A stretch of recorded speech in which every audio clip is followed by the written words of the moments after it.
নমস্কার বন্ধুরা, শুভ সন্ধ্যা। আমি সুধা, আপনারা দেখছেন সুধা রান্নাঘর। তো আবারও চলে আসলাম নতুন একটি ভিডিওর সাথে। আজকে সন্ধ্যা বা সকালের জন্য একটি নতুন ধরনের রেসিপি নিয়ে এসেছি, পরোটা। তো এই পরোটার রেসিপিটা আমি কুমড়ো দিয়ে করব। কীভাবে কী করে করি সম্পূর্ণ ভিডিওটা দেখার জন্য অনুরোধ রইল। কেমন লাগে অবশ্যই কমেন্টে জানাবেন। আমার চ্যানেলে যদি নতুন হয়ে থাকে চ্যানেলগুলো সাবস্ক্রাইব করবেন। যারা ইউটিউব থেকে দেখছেন চ্যানেলটি সাবস্ক্রাইব করবেন, যারা ফেসবুক থেকে দেখছেন পেজটিকে ফলো করে পাশে থাকবেন। চলুন আজকে কুমড়ো দিয়ে কীরকম ধরনের পরোটা তৈরি করি দেখে নিন। এই যে কুমড়োগুলো ঠিক এরকমভাবে ছোটো ছোটো করে আমি কেটে নিয়েছি, বেশ টুকরো করে কেটে ধুয়ে পরিষ্কার করে নিয়েছি। এখানে আমি একটা কড়া বসিয়ে দিয়েছি, কড়ার ভিতরে দিয়ে দিলাম কুমড়োগুলো। এর মধ্যে দিয়ে দিচ্ছি বেশ খানিকটা জল। এবার দিয়ে দিচ্ছি জলের ভিতরে বেশ খানিকটা লবণ। এবার দিয়ে দেবো ঢাকা, এটা এবার সেদ্ধ হবে।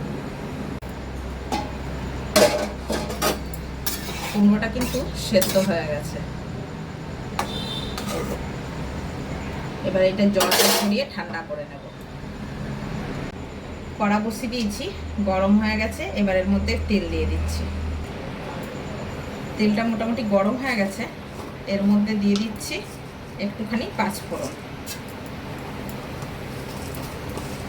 দিয়ে দিচ্ছি দুটো কেটে রাখা পেঁয়াজ আর একটু কাঁচা লঙ্কা, দুটো কাঁচা লঙ্কা।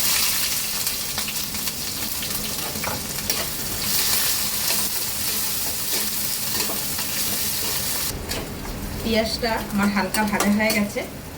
এবার আমি দিয়ে দেব একটুখানি জিরে গুঁড়ো, হাফ চামচি ধনে গুঁড়ো। কাঁচা লঙ্কা যেহেতু দিয়েছি বেশি ঝাল করব না, একটুখানি গুঁড়ো লঙ্কা দিলাম। দিয়ে দিচ্ছি স্বাদ অনুযায়ী লবণ, অল্প করে লবণ দিলাম। এটা কিন্তু হলুদ ব্যবহার করিনি আমি। এবার এই যে কুমড়োটা সিদ্ধ করে রেখেছিলাম ওটা ভালো করে হাতে দিয়ে ম্যাশ করে নিয়েছি। এবার এটা দিয়ে দিচ্ছি।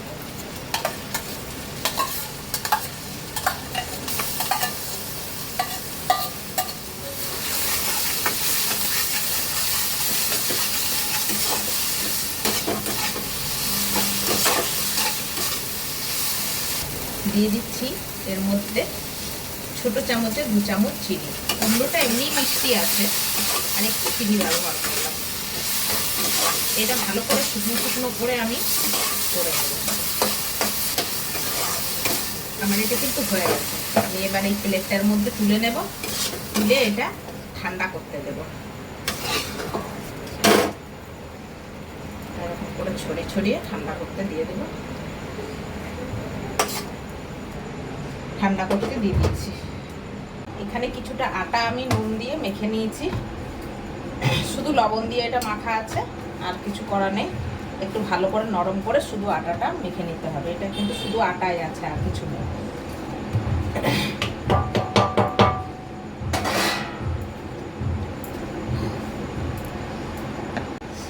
আমি একটা এরকম বেছে নিয়েছি, এরকম করে বেলে নিচ্ছি।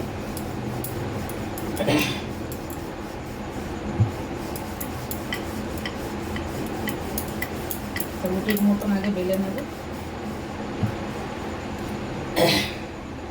এর মধ্যে দিয়ে দেব,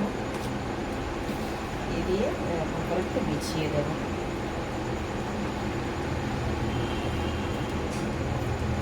এরকম করে বিছিয়ে দেবো চারদিকে।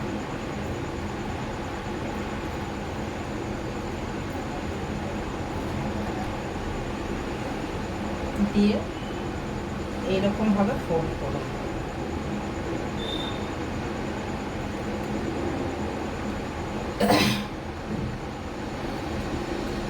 একটুখানি আটা দিয়ে হালকা হাতে এটাকে বেলতে হবে। এটাকে একবারে হালকা হাতে বেলতে হবে, বেশি চাপ দিলে কিন্তু আবার ফেটে যাবে।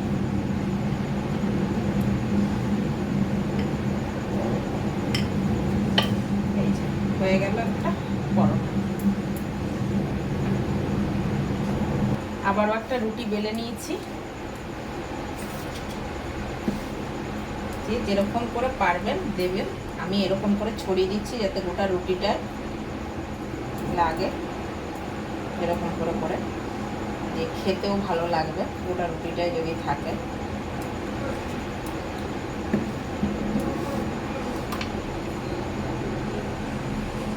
এরকম করে পাক করে দেব। এটা খেতেও ভালো লাগে আর পেটটাও অনেকক্ষণ ভরা থাকে। অনেকে আবার কুমড়োটা পছন্দ যারা না করে তাদেরকে এরকমভাবে করে খাওয়াবেন। আর হালকা হাতে একবারে বেলতে হবে, হালকা হাতে, মানে বেশি জোর দেওয়াই যাবে না, বেশি জোর দিলে ফেটে বেরিয়ে যাবে যা মাল মশলা আছে। এটা হালকা হাতে যা বেলার একবারেই প্রথমেই বেলে নিতে হবে, ব্যাস। আর এগুলো আকৃতিতে ছোট ছোটই হয়, এই যে এরকম।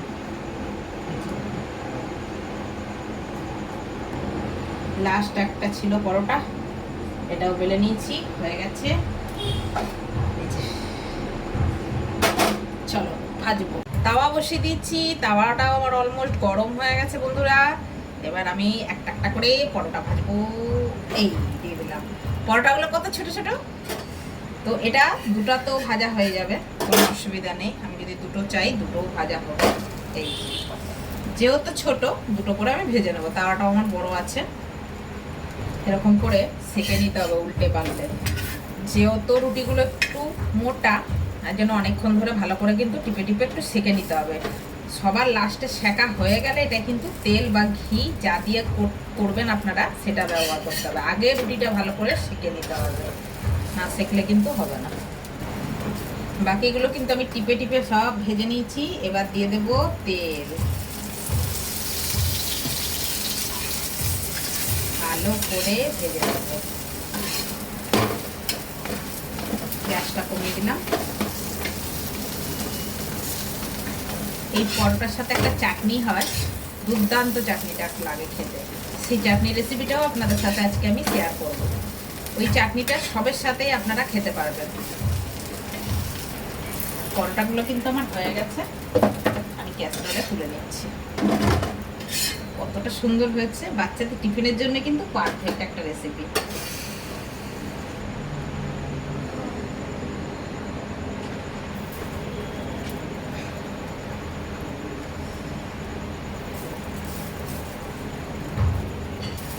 আমার কিন্তু লাস্ট দুটো ছিল, দুটো পরোটাও আমার হয়ে গেল।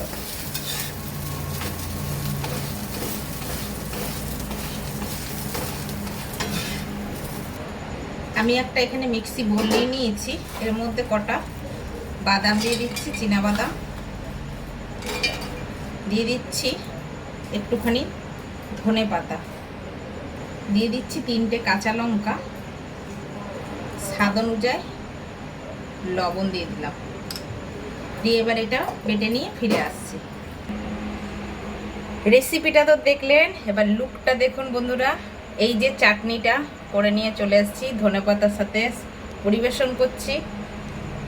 তো কেমন লাগলো অবশ্যই কমেন্টে জানাবেন। আজকের মতন বিদায় নিয়ে নিচ্ছি। ভালো থাকবেন, সুস্থ থাকবেন। দেখা হচ্ছে আবারও পরের একটি ভিডিওর সাথে। Bye bye.